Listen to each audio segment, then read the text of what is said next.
Hey, hey, hey. Welcome back, everybody, to Two Recruiters and a Microphone. Pete Cochran here, Israel Swanson. Yep, we are here, and we're kicking off another one of our video series and celebrating a little bit of the National Entrepreneurship Month in November. As you guys could probably tell, we've kind of talked through a couple different entrepreneurs. And today we have Brad Beach with us, which is obviously, in my opinion, a serial entrepreneur is like what I like to call him. But thanks, Yep. Brad, for joining us today.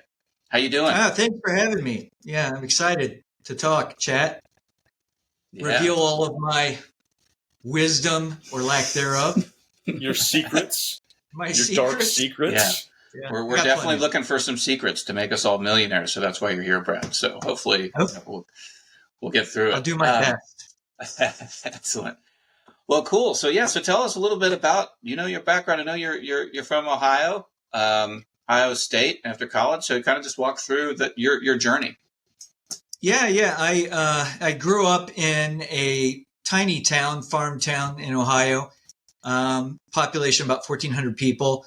I instantly realized I don't belong, so I raced out of there when I turned 18. Went to Ohio State and graduated with a degree in economics. And believe it or not, my first job out of college was working for ADM as an agricultural commodities buyer. That lasted a year. Again, I realized I don't belong here either. And that's when I took my first job in staffing and recruiting, and that was in 1993, I believe, with Robert Half. And I worked there for 6.5 years, got promoted a few times, was an area manager, and, realized that the large corporate environment probably isn't for me. I just couldn't buy into the directive to do things without really understanding the reasoning behind it.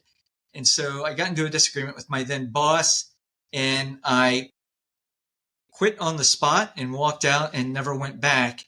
And that's when my entrepreneurial journey began. I started this business out of my bedroom with my brother as my tenant, who. And this was in 99. So you're talking about before Y2K. So man, those are some of the good days. Some good days, and then obviously a couple of years later, not so much with 2001. But yeah. Yeah. You rode a nice wave. A lot of challenges. Late 90s staffing, especially in technology, that was a hotbed then, wasn't it? Well, tons of money to be made. And just to tell you, in 1998, I worked for Robert Half for 5 years without ever having a computer or email. We got it in 99, and that's when I left. And so, I didn't have a computer. I had to buy a computer. My brother was criticizing me the whole time. Like, what the hell did you do? How are you going to pay the mortgage? He was unemployed, going to school to get his MBA. He was concerned, rightfully so. I guess there's something to be said. And this was when computers were like $3 or $4 or $5 grand. And you're just like this big, bulky tube computer. And the monitor was like this big, It weighed like 700 pounds. Literally, yeah. So I think at the moment I knew I just put myself in a very bad position. I've got to figure out a way to get out of this. I can do this on my own. Why not? And that's kind of how it started. Here we are many years later with my one company, which is Tailored Management, which is a global staffing provider. And, then, of course, Jobvious, which is probably the more dynamic and interesting of the two. Mm-hmm. So I got to have a question. So leaving Half and understanding the good and the bad and how to do stuff in the agency life. So how different was coming from one of the nation's largest agencies to starting your own, and the difference in plug and play? Because also from a timeline standpoint, when you were at Half, the the technology they would have been using or even demanding you to use from an ATS, those really weren't a thing.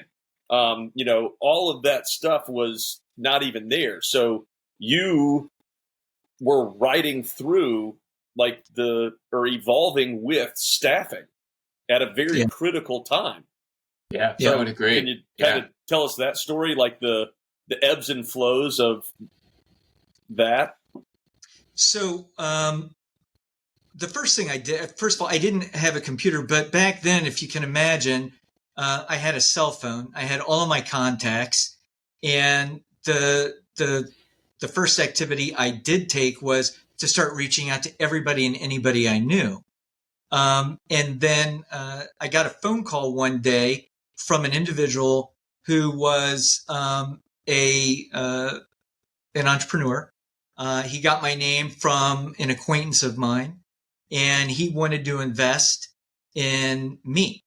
And so he did, which allowed me to move out of my bedroom and my Office Depot desk, which I was very proud of, and go I'm and do keeping the desk. I'll take your money. Yeah, I got it. The desk goes with me. The desk stayed there until I moved.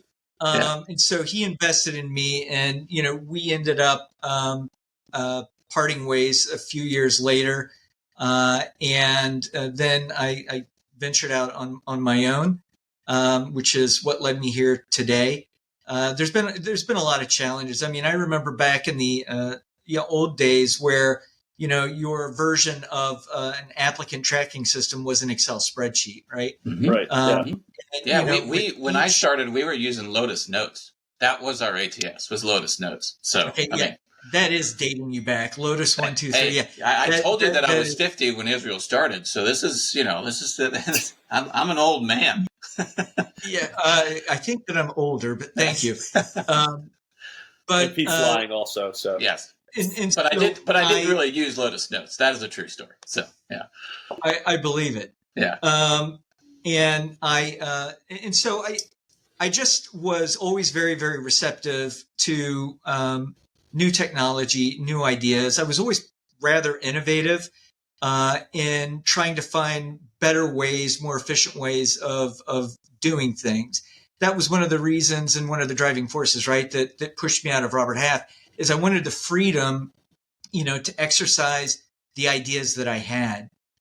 So yeah, it was very, very scary going from my bedroom to, getting my first office. I'm pretty good at sales. So I was able to, infiltrate some of the larger companies in Central Ohio rather quickly, many of which we still work with over the last 20 years. Was it just like you hustling, or did you have a team? Or you mentioned your brother, but was it just like, how many people were just like? I got my brother a job somewhere else, but he never helped me. Eventually, it was your first placement, so that's okay. That's good. Right. Yeah. It was me at first, and then as time went on, I ended up acquiring people as we grew, salespeople and recruiters. Mm-hmm.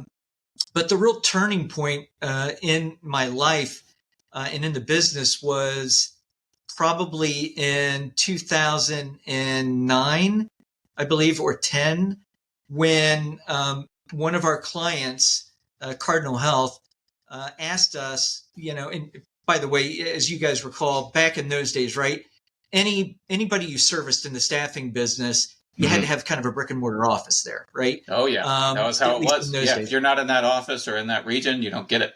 It's simple. Right. So Cardinal Health asked us, "Hey, could you guys help us staff in Albuquerque, New Mexico?"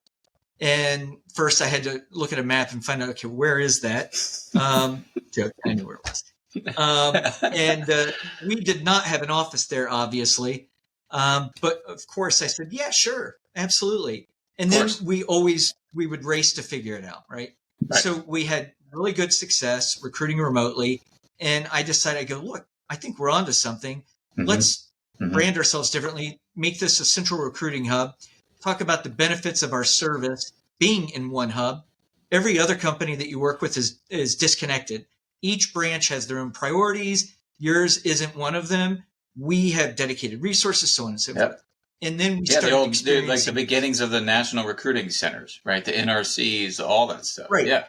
Yeah, and we did it way back in the old days. And funny thing is that MetLife was one of the first clients that we landed, and Mel, who worked for Mike, I don't know if you know Mel, she's now the CPO at Cognizant.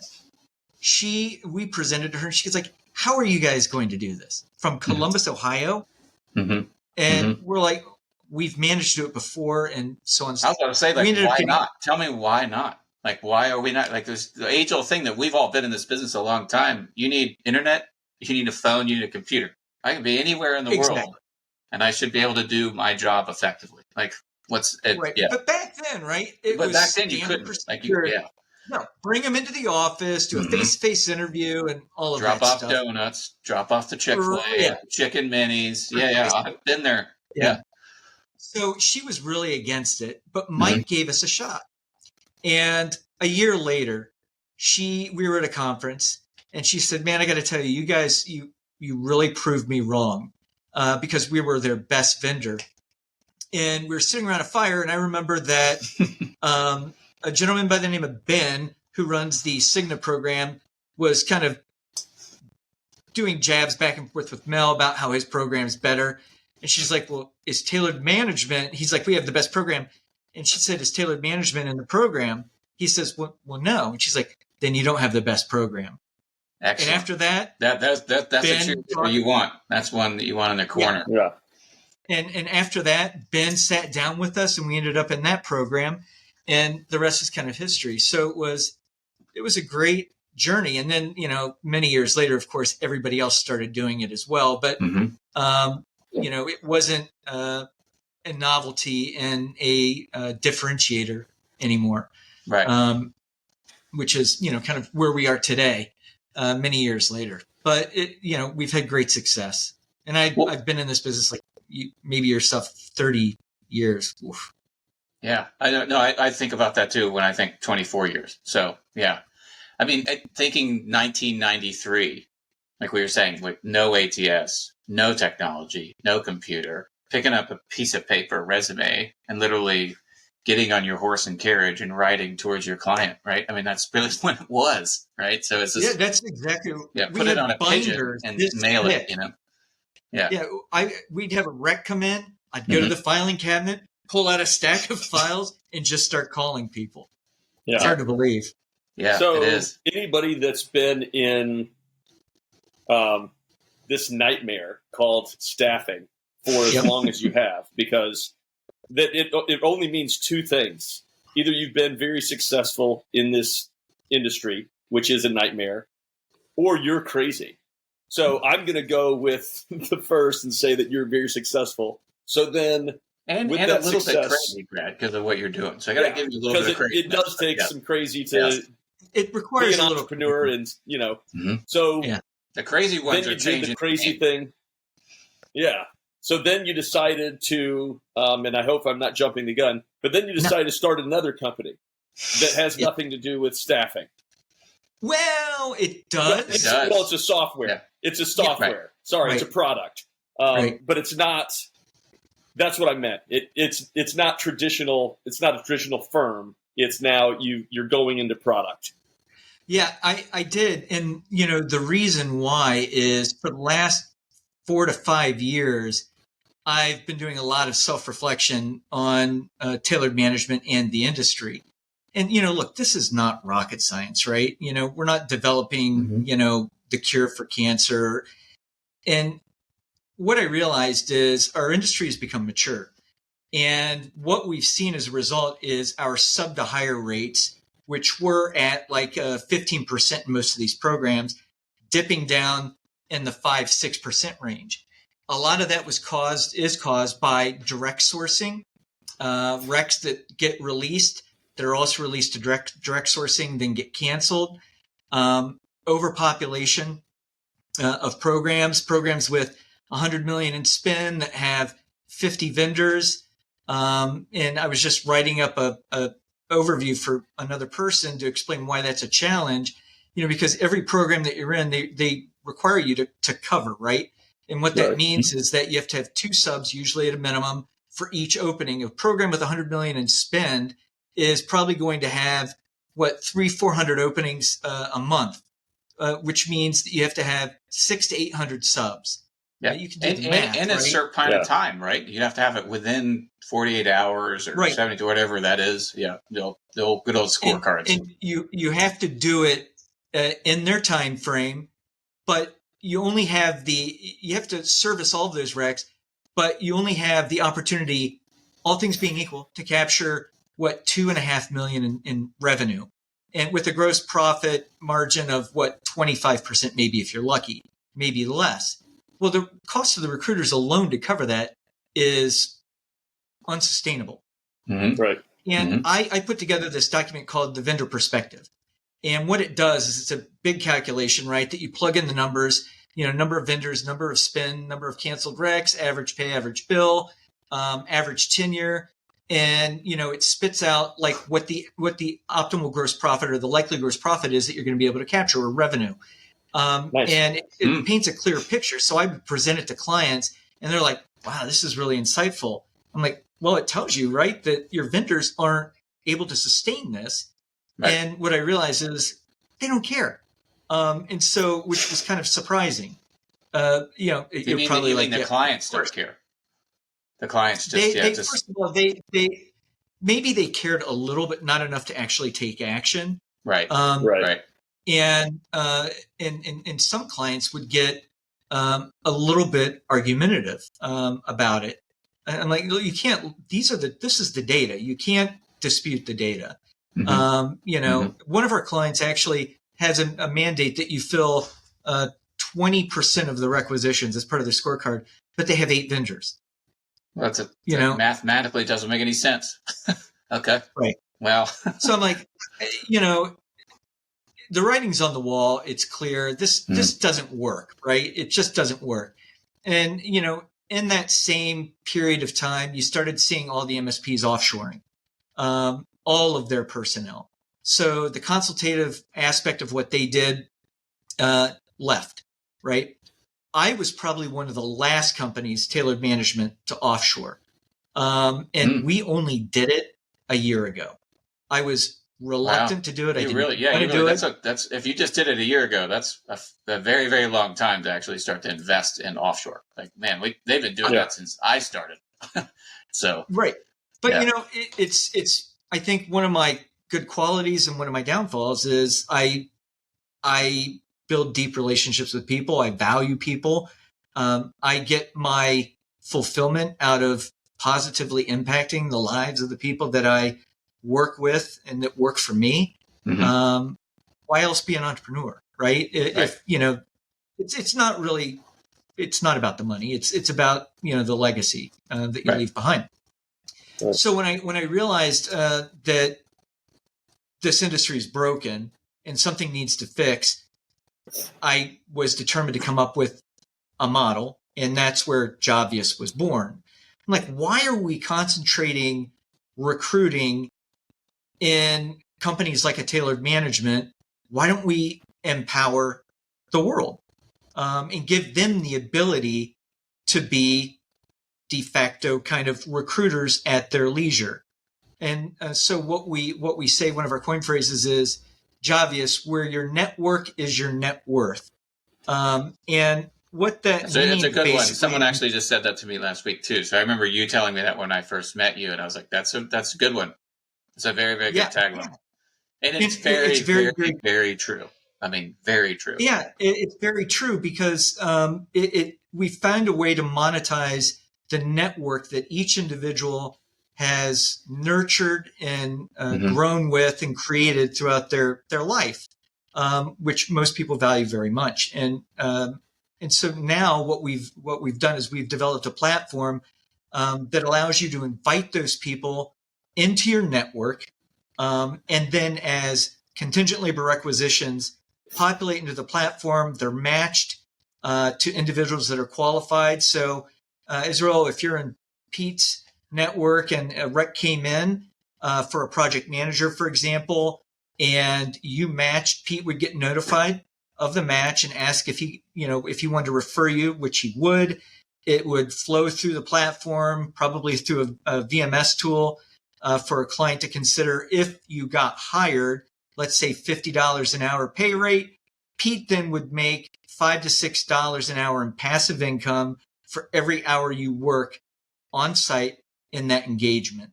And so it's an incredible way to make passive income as well as help out friends. And it is network driven because individuals can only be part of one network. So, we believe that what you want to do is go out and invite the people that you know as quickly as possible, because if you don't, your social circles interact with one another. And if you aren't first to invite them, they likely will be invited by somebody else and then be lost for good, right? And so that fear of missing out component is a big driver. That's what I found most unique about your platform, Brad, and what you've done, and to take all of your history and all the things that you've learned over the course of 30 years. But in Israel, this as well, and any of our listeners that are recruiters, we're only as good as the network that we have.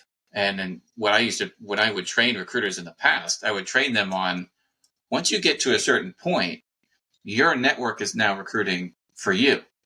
You're reaching out to the best Java person that you know, or the best project manager that you know. Who else do you know? But what I thought was very unique about your particular platform with Jobvious was that it was contingent. That's not common. Like in every company that I've ever worked for, any firm that I've ever worked for, it's always a flat fee that you get for referring somebody. $2,000, $3,000, $4,000. That's a common thing within internal. When you're an internal person for a company. And so also, when you Pete, first pitched it to me, sorry, Israel. Oh, I was going to say also, Pete, not only is that referral like that one-time payment, but it's also hinged on making sure that individual makes it 90 days, makes it whatever that managed service agreement is that you had signed. Versus day on, you're already collecting money. You're making money because it's contingent. It's really cool. I frequently, this gets brought up a lot. And what also gets brought up a lot is, hey, can you do this for direct hire? And now the answer is no. And the reason is because before I even started development, I dug in and did a lot of research on internal referral bonus programs at a few of our clients as well as internally. What I discovered is that money does not motivate anybody in those scenarios. We did tests where we would evaluate referrals at a $2,500 referral bonus, us and clients, and then double it and make it $5,000 to see what would happen. Because most companies think if they increase the referral bonus, it's going to drive greater participation. Of course they do. What we found is the exact same number of referrals came in at 5,000 as they did at 2,500, which translates to me that people aren't motivated by the money.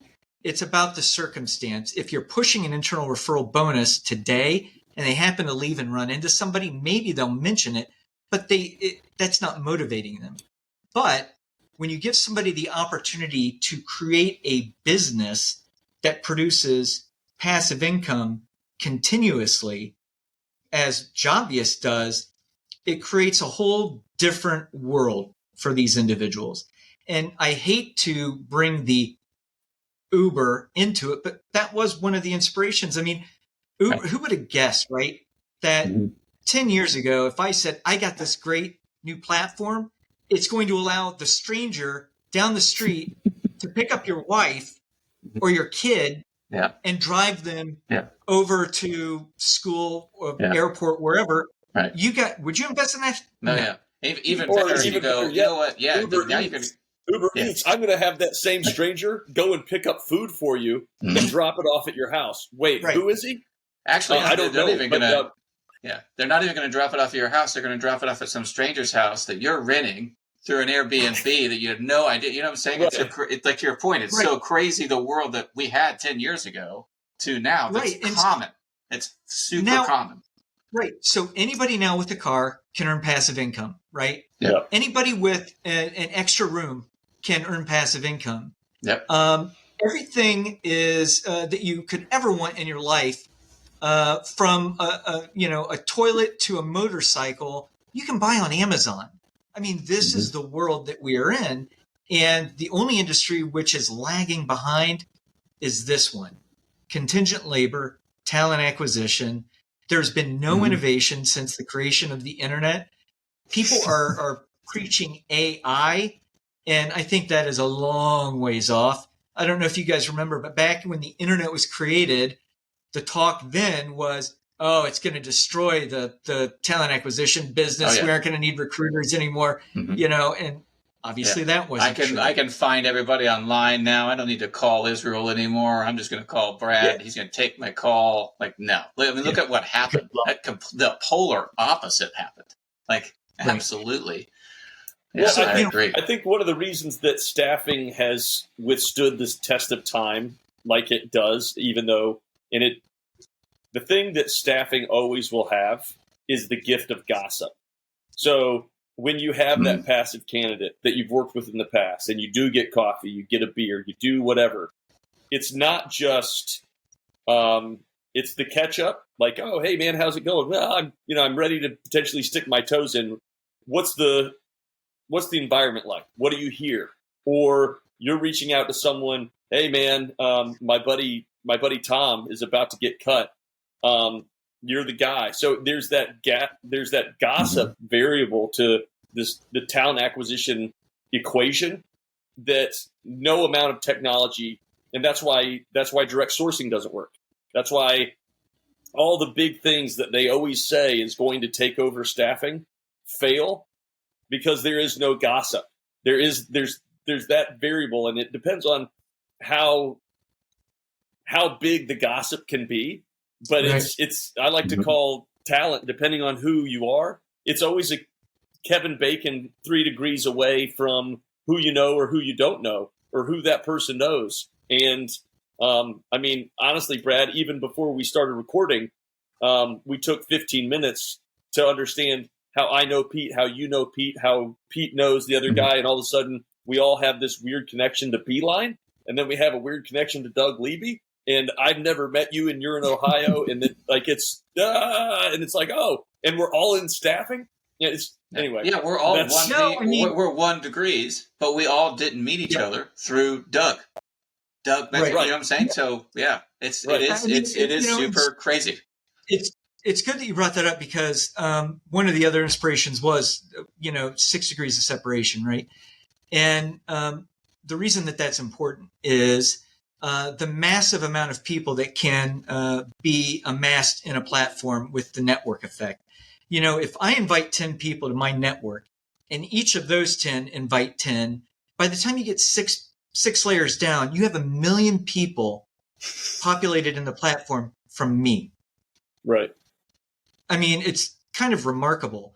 And to answer the AI, you're right. It's about, you can't remove people from the people business. I was going to say the same thing. This is a human game. Recruiting is still going to be a human game. Sorry. And I think that I can sum up where AI is today by an experience I had going through the Wendy's drive-through with my son.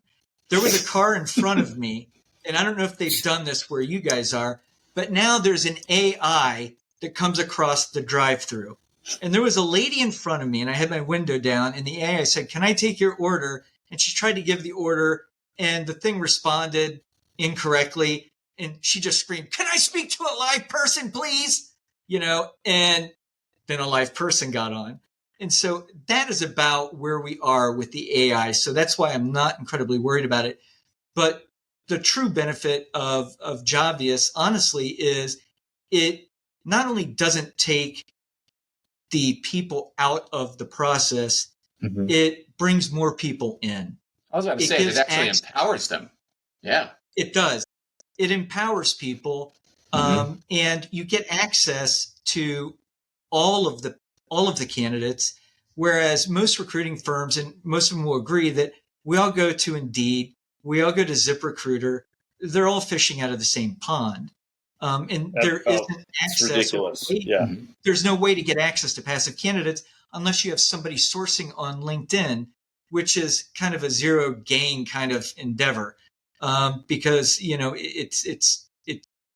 there's too many pings from LinkedIn these days, and you can't afford it anyway. So Jobvious does it, by empowering people, rewarding people, and it's fulfilling, to think that we could impact the lives of so many people. Mm-hmm. And so right now, when we go to clients and we're talking about it, 100% of the time, the client's like, wow, this is, the most innovative thing that I have seen. And I've seen a lot of stuff. How does it work? And we're like, well, we would partner with you. You would announce that you've partnered with Jobvious as the internal referral platform for contingent labor. We would follow up with all the associates and show them how to build out networks and so on and so forth, with the optimal goal of redirecting, 25% of your contingent labor spend to your own employees. And guess what? They're going to be appreciative. And what else? Your retention is going to skyrocket. We have a client where deploying Jobvious increased referrals 1,400% and increased retention 60 or 70%.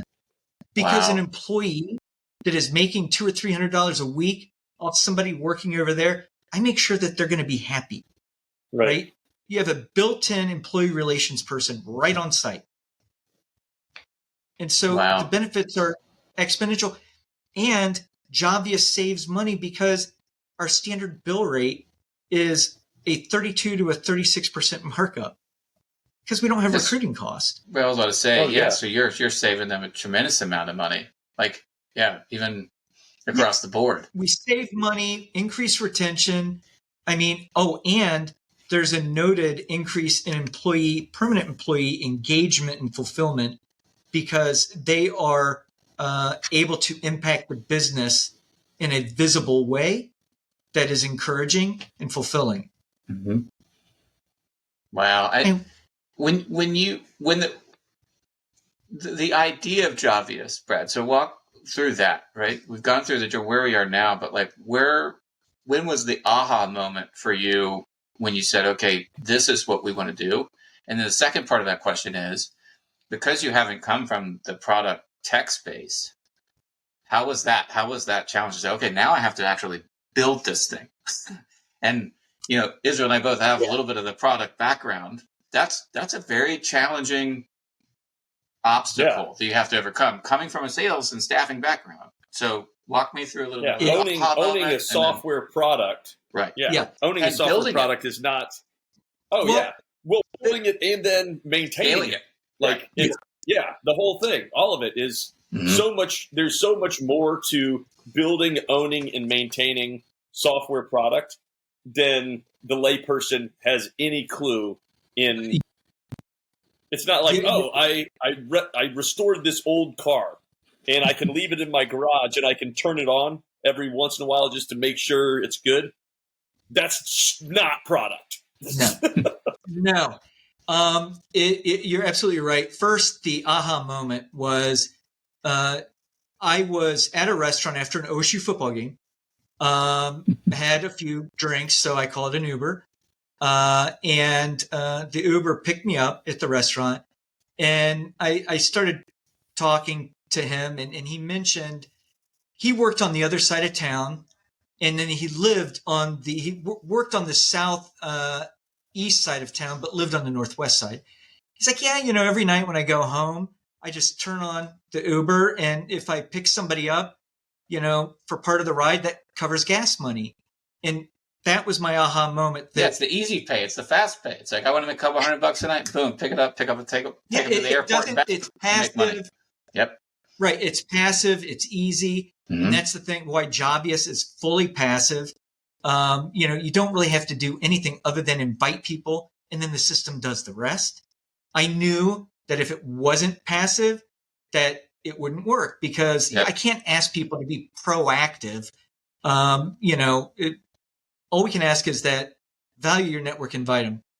And to answer your question about, owning and building a technical platform, It's not in my wheelhouse. It's completely opposite of all of my skills. I am impatient. I'm very driven. I am. It's like I can't coordinate all of the thoughts in my head. It seems like every week on a Scrum call there was a new feature. Wait, we forgot we didn't do this or do this. You don't realize how many different levers there are. Oh yeah. Even if you map them out, it's like, oh, that's going to change. Yeah, it's absolutely going to change. This? Mm-hmm. And you can have the absolute best whiteboard discussion. This is the product. This is exactly what this is going to do. And 2 weeks later, you're like, let's go ahead and wipe that off the board because that's not going to work at all. And you start over and over and over. Yeah. No, I mean, it's scope creep, as we call it, right? That's it. Yeah. But you hate. It's like I hate the words that are coming out of my mouth right now, but this has to be included. Yes. Right. Yeah. And we can't live without this. Mm-hmm. And to top it off, the worst part was we engaged with a third-party development company, which turned into being a absolute nightmare. Were they stateside or were they offshored or a blend? The individuals that I worked with were stateside, but all of the development was offshore. Okay. And it's not a product of the developers. It's a product of bad business people stateside. Got it. Poor planning. Yep. And it was just 3 years in development. Whoa. Whoa. That's about 2.5 years too long. So yeah. But that is so common, Brad. So common. I mean, 99%. What is it, like 70-something% of all projects fail? 90-something% of startups fail. So I get it. Yeah. So I got, I had enough, and unfortunately I am a, as I said before, a believer in people. I think all people are good. Like, they're trying their best, until it's so bad that I can't convince myself that they're still looking out for our best interest. So we got rid of them, and now we have our own developers that took over everything. Wow. So you win in-house. That's cool. Yeah, and now it's night and day, right? It's like, holy shit! It took that company 4 weeks to do something that you did in a day and a half. Yeah. Mm-hmm. Mm-hmm. Well, it took them 4 weeks because they're getting hourly checked for 4 weeks. You pay somebody to do it internally. You know what I'm saying? I mean, Israel and I both worked for a software development custom dev shops. You got to look at it. It's their business. It's like, I can extend this out for another 4 to 6 weeks. I can deliver this in an hour, but it's like an attorney. I can give them this so now, you have to retain. It's the retainer model. Like, that's exactly right. So what was really going on is they were either stretching out, but these people were working on multiple projects. Mm-hmm. Our project was getting a sliver of dedicated resources. You were lower. You were on the lower of the totem pole. It was a terrible, terrible experience. And it's a bummer. I'm sorry to hear that. We've all been there. I could. Live and you learn. I was going to say, I've got many other terrible experiences that I can tell you about if you guys really want to know. But it was a terrible experience, but I learned. Now we are live. We are, attacking clients. We are going to be at ProcureCon coming up in Vegas, I guess, in April, exhibiting and speaking. Excellent. Cool. And that's a good conference. I've been there before. It's a good one. Yeah, and I think now that the biggest challenge is when we talk to clients, and it's that wow moment. They're like so enthusiastic and bought in, but then you can almost see something switch in their mind. Like, how do I explain this? I was about to say, where do I put this? Where do I put this box? Where do I there's compartmentalize there's no this? benchmark. Right. And so when they go to try and explain it to somebody else, they miss a piece. They're like, so wait, how does this, is this a VMS? No, and because it's not like anything else. Right. And so, getting over that hump, someone asked us, like, we're doing a demo with a client and they said, tell me why people have said no. And I was like, nobody has said no. Mm-hmm. There's not a single person that has said no. It's just this is getting because them it's yes. new. Yeah. Because it's new. Right. There is natural hesitancy. Mm-hmm. And Right. even when we say you realize that your process doesn't change, it costs nothing to deploy. And all you get is cost savings, access to more candidates, and greater retention and employee engagement. And even then, I realized how much people really value that reputational risk. Oh, yes. Of putting your name on something. Mm-hmm. And I'd never realized that. Because I don't give a shit. I just do whatever I think is right. Mm-hmm. And if it turns out to be wrong, then it's wrong. And I have that luxury because I'm an entrepreneur. And so my thinking is skewed. And so now I know, and I understand that. So I've had to ebb and flow and evolve, the presentation essentially, Yep. Yeah. You got to win those programs over, right? You got to convince them. Like you said, you just got to get them to yes. No, this is great. Again, Brad, I admired how many risks you've taken as an entrepreneur. I know those aren't easy. And you're getting to this point and trying to do something different. So when was Jobvious launched, and how can we get our listeners to it? Where should they find it? I know it's on the App Store, but just kind of walk a little bit through that. Sure. Jobvious was launched about 8 months ago. Okay. You can get to Jobvious by going to www.itsjobvious.com. Okay. And you can watch videos. You can click to join, at which point you just enter your information, and you can create a profile by uploading a resume, or we have an AI resume writer. If you don't have a resume available, you can go through the resume writer within the platform, and it'll whip out a resume for you in 5 minutes. But the key is inviting the people that you know. The more diverse and the greater your population in your network, the more likelihood that you'll earn more and more passive income. Excellent. Well, before we close out, Israel, we got one final question, or any final questions? Honestly, I'm stumped right now. I'm excited. I am excited to check out the product for sure. I guess my only question would be, how big is the how many users do you currently have? Right now, to be honest, I'm not sure because it changes daily. A few thousand, which is far fewer than far fewer than I imagined. Of course, being who I am, I thought we're gonna have 1 million people in 6 months, and I was put in touch with reality very quickly. Yeah, that's product, right? The whole thing in software and startups. You build it, you think it's going to come, right? The field of dreams. That's not true, right? It's no. Now I do have a question. Just hit me. So I was consulting for a large financial group. They used Workday, and is your goal potentially to sell this to a large company? Because let's say that this large financial institution, they partner with you, and now if they're already requesting someone to build and upload their resume and do all the things that you're asking them to do, would that company be able to then double down?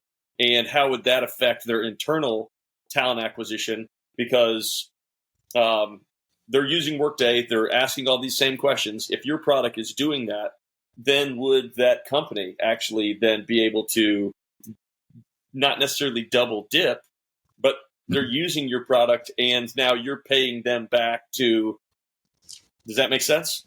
I think I had a blip because I'm not sure I'm following that. But if we have a financial institution that's utilizing Jobvious, what we're asking is that their employees engage with Jobvious, build out networks, and then if they have a match, they'll earn passive income, right? No, so I guess what I'm saying is let's just call it Fidelity.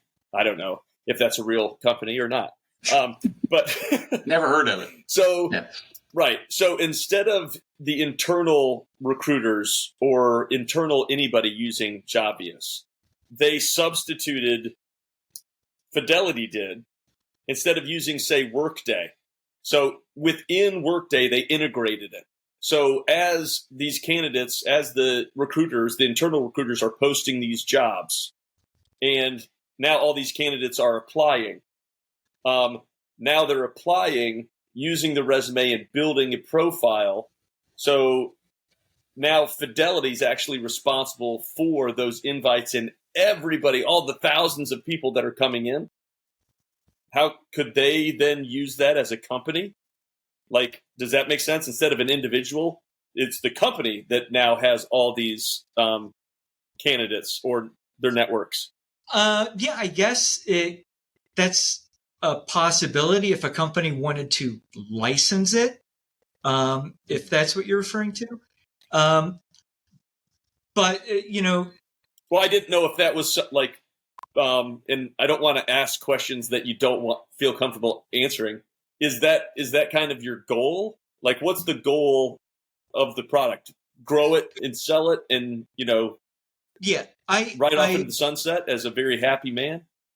Yeah, I mean, one of the skills I learned early on was to only let my mind wander and think about this far in front of me, right?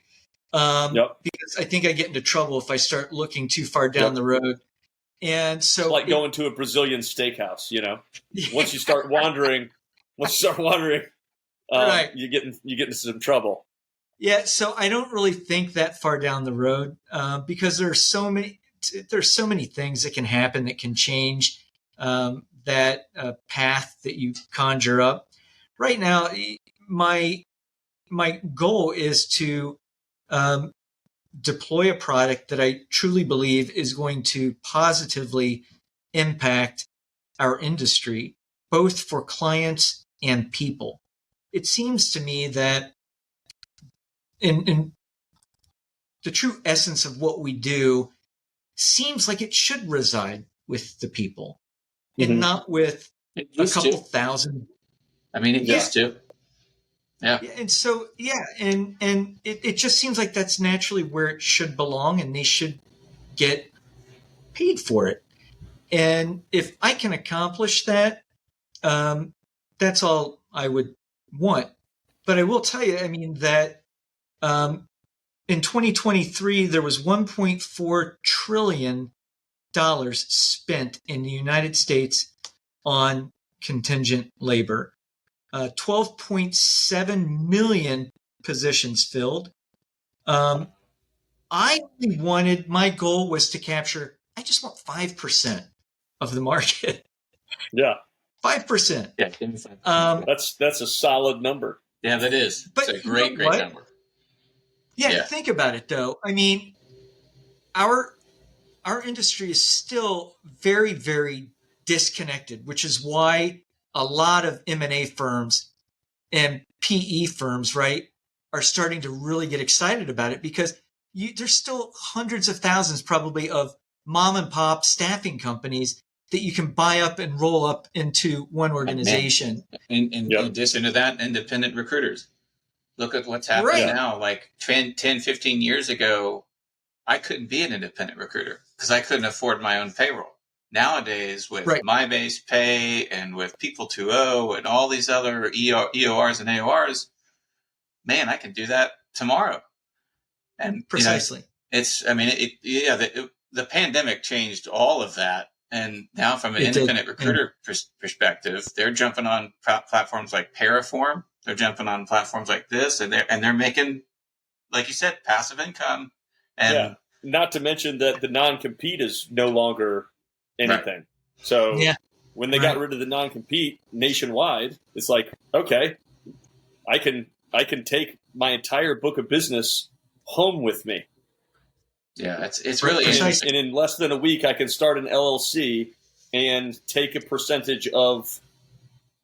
Yeah, it's a different ball game.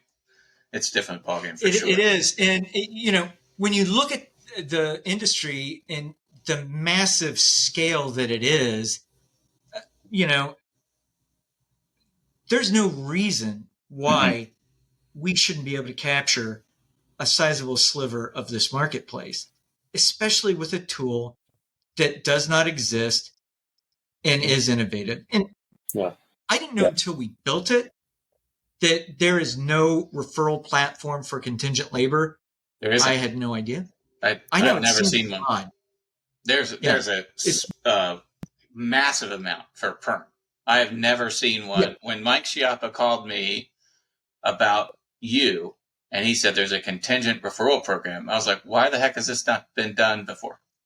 Like, I remember back in the, I'm serious, I remember back in the Modus days in 2005, what about 2005 and 2004? I remember I went to my boss at the time, and I just landed a big project with an insurance company in Florida. And I was like, I need to get a bunch of Java developers and testers. Why can't we just, instead of doing this stupid $1,000 bonus fee for working whatever amount of hours, why don't I just give them $1 of the bill rate, and I'll raise the bill rate by $1. So if my bill rate's $60, I'll just raise it by 61, and I'll give that $1 to Israel as an example. And I'll just go to Israel and say, hey, you give me one person, they'll be on contract forever, and you'll just make $1 an hour, which is ironically, and this is how I used to sell it at Modus. I used to sell it this way. You're getting paid what I get paid. That was my commission was $1. So you're actually, in some cases, you're getting more than I am. I'm getting 60 cents. Right. You're getting $1. So when we rolled that out, it was game over, man. I mean, everybody was spewing referrals all day long. Why didn't you? I can't believe you didn't invent Jobvious. Hey, you know what? I was waiting for this conversation, Brad, and waiting for you to do it. But yes, it was just stupid. I mean, Modus, and interestingly enough, it never rolled out nationwide to Modus. It was like this one little branch doing $1 an hour. That was our referral program, and that was in 2005. That's insane. And so when Schiappa told me, I was Modus and Adecco are so small. They didn't have the money to or the resources to. They're like put what we like to like call this. a mom and pop staffing firm. So I mean, Adecco. Yeah, they're the mom and pop of staffing. No, this is great. That's impressive. I mean, you were ahead of the times. No, well, it was just. I think we were just. I don't know where it came from. I just thought about it like give $1, raise my bill rate by $1, give it $1. There it is. But yeah, didn't really want to take that and scale it, I guess. But you did. So I'm 100% behind you, Brad, on this. I really so. Yeah, as a final looking forward to taking this for a ride. Yeah, absolutely. As a final takeaway, and I'm also looking forward to seeing how my network does against Pete's network once we start. Man. Well, we build out our profiles and let's see what we can do. The sad reality is our network is a pretty big overlap. So we're now it's a mirror image of each other. But we're going to now have to battle each other on who's going to actually accept my invite. Are they going to accept my invite? Are they going to accept your invite? And then all of a sudden, oh man, that person accepted Israel's. Now it's in it. Oh, okay. So, and then I'm going to be calling you saying, what's the split? When you do get in there, you can send your invite. You have a unique referral link in your profile that you can just copy and paste into a text message. And then when they open it, there's a video talking about Jobvious and so on and so forth. Awesome. Well, as a final takeaway, and this is it's the Entrepreneurship Month.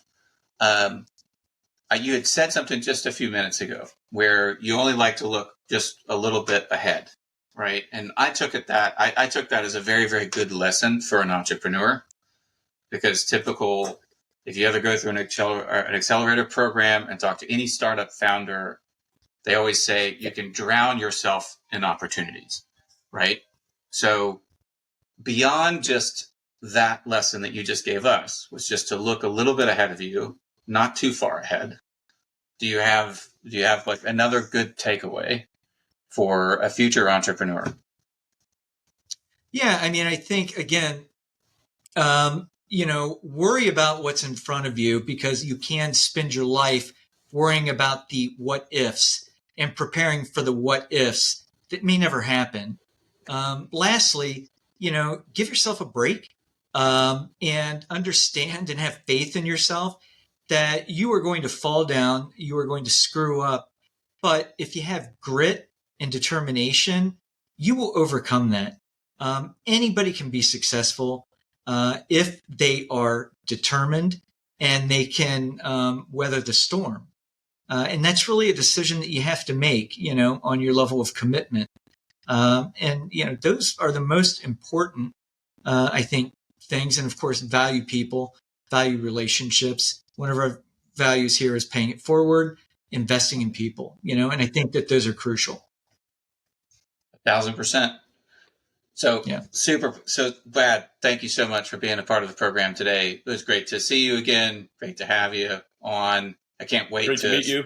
Yeah, exactly. Thanks, I can't wait to start battling Israel for the Jobvious platform. And anybody, again, anyone that's at all of our listeners, definitely download the app, go to the App Store, and go to it's Actually, Jobvious.com. all our listeners, just wait for my invite. And then. Ignore man. the invite that comes. Well, there it goes. Israel wins. So, all right, I'll take the loss. No, but it's great. Great seeing you. Yeah. We'll get this out there, so I appreciate it. Thanks, everybody, for joining. Thanks, guys. Brad. Thanks again for the time. I appreciate it. All right, see you soon. All right, you guys too. Take care. Take care. Bye.